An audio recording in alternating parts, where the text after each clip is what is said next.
Um, so I was going through some Tumblr stuff. Well, I wasn't. I just looked at it, and I found that one of the last poems I wrote was actually about my mom. So this isn't going to be a full video. Um, it's not going to be a part of the vlog. It's just going to be like a short little one-shot poem. But one of my best friends, I actually read this to him, and it was tough. And he told me I should record it, and I never did just because it was so intense. But now that I'm making videos and reading poems and finding this, I just feel like I should, because I really, as unhealthy it is, like, don't even acknowledge the fact that moms exist. Like, what is a mom, dude? Those things still exist. So here it goes. By the way, I'm not really gonna look at the camera, just so I can focus on the poem. Life was decent, and there wasn't anything bad I could talk about. At least nowhere near recent, but I closed my night. I fell asleep ready for the day, but as random as life is, I'd awake to something strange. I woke, I smoked, I vibed, and I ate. I got dressed, I studied, and got ready for class. And then just one phone call changed the entire day. She had started to die. I knew it, but I still froze, and I panicked, and we drove. We got to the hospital, my dad and I, unprepared for what was about to unfold. Rolled up to a familiar face, scared that I'm even at this place.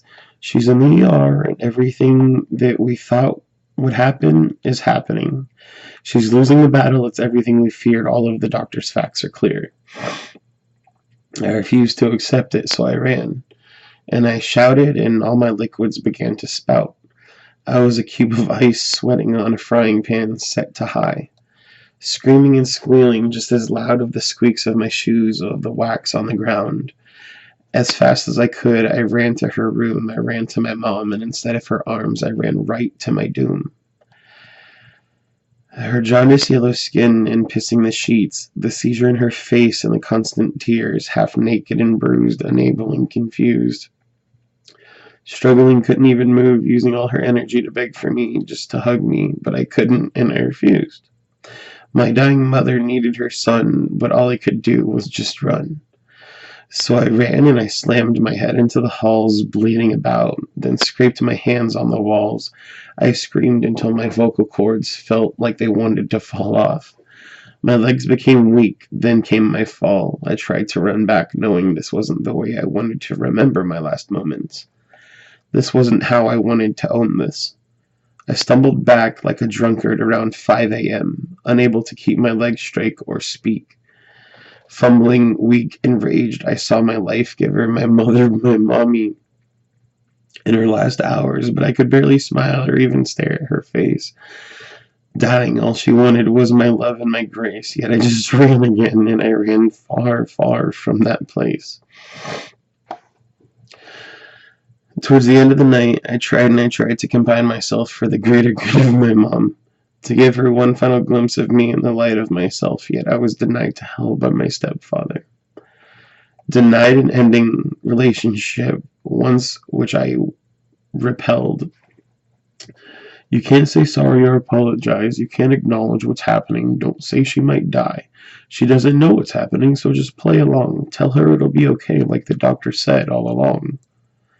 I listened to him for no reason other than coincidence, and that was the seed of my malevolence. The only reason I respected him was because my mom was in love with him. But as she was dying, he made me lie to her, and he was the only one who should have been the dyer.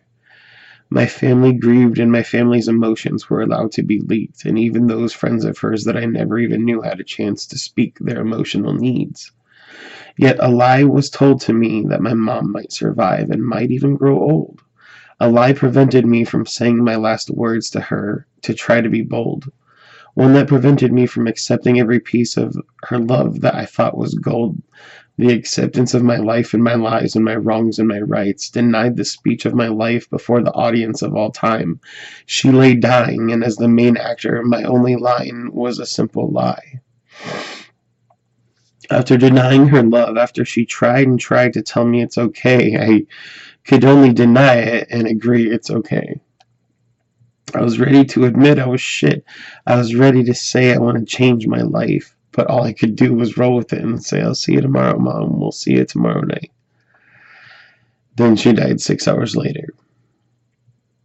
After I was nice and numb and isolated, unaware and medicated, I realized what I did after it was too late and in the end.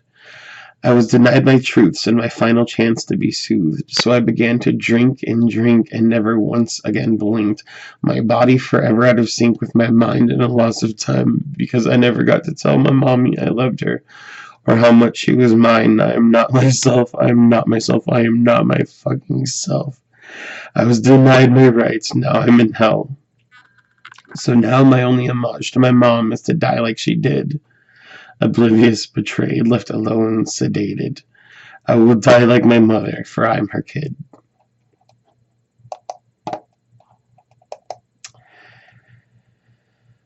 And that's that. Let's just call that poem That Day. Because what a fucking day that day was.